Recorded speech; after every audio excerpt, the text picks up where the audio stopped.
Well, Jeremy Oppenheim, welcome to the 12th Forum for the Future of Agriculture with the theme of Next Generation this year. You are the founding partner of Systemic. You're representing the Food and Land Coalition, and I know today that you are talking in the forum about financing sustainability and what growth is in the 21st century. What will be your message there? What do you think is the key in terms of putting money where agriculture and in the environment's mouth is?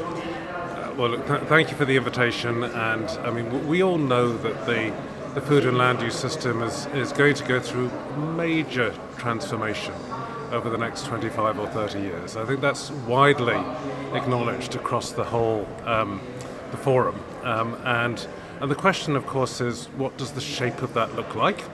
Right? How much of that is going to be about high-tech applications?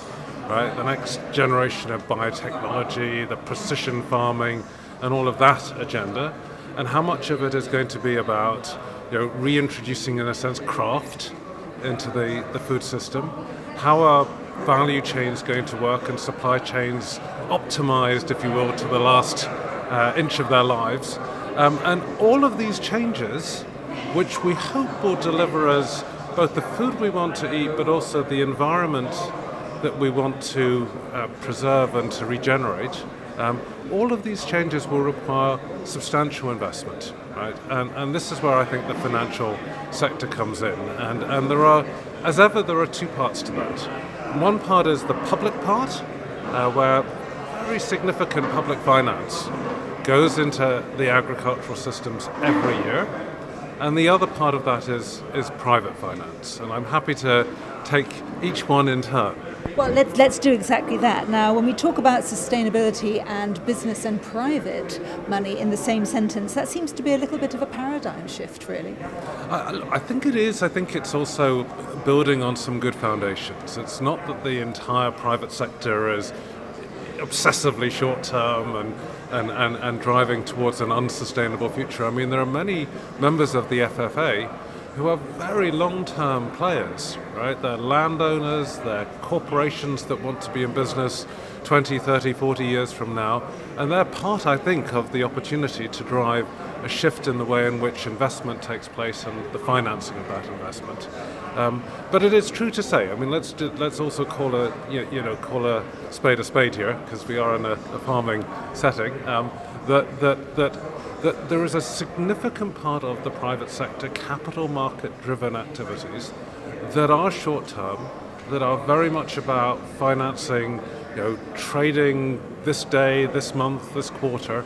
And one of the things that I think we do need to see across the broader, if you will, private sector side of the finance world is to build on those, if you will, those better actors, those long-term landowners and companies that take the long vision and make that pervasive across the system as a whole. So we have a challenge of going from short to long, right, in terms of the private side of the financing arrangements.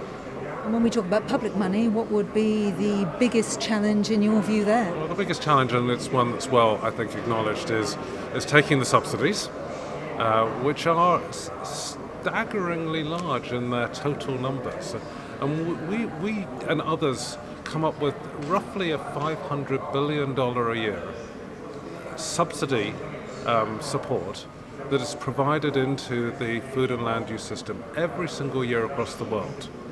Right? And those 500 billion in part do some very good work.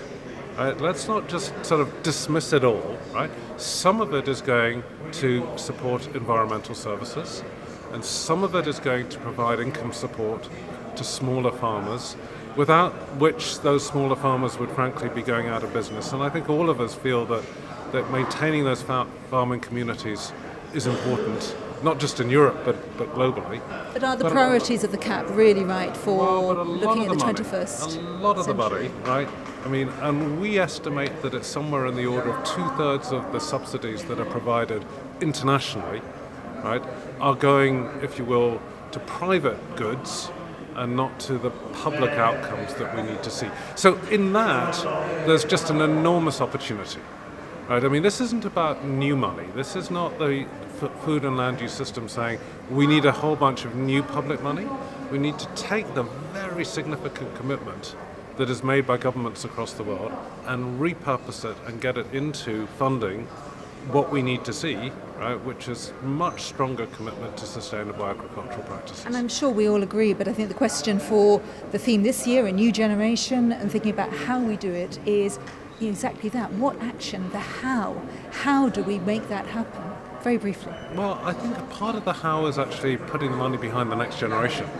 Right? So it seems to me that there is a real debate about how to get young people, really talented people, not to be software engineers, but to go and be the farmers of the future. Although with precision farming, they may need a bit of that as well, and a business plan and all sorts of things. They need all of that.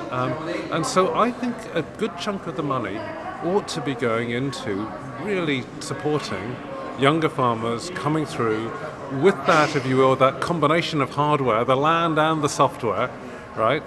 And very specifically, making the farming profession one that is really attractive and exciting, where a bit of more capital, sometimes venture capital, sometimes longer term funding that government can help underwrite by putting just the right, if you will, incentive mechanisms in place. All of that, I think, will be essential to driving the change that we want to see. We look forward to hearing more from you and the others who are talking about financing sustainability a little later on this morning. In the meantime, Jeremy Oppenheim, thank you very much for joining us today. Thank you.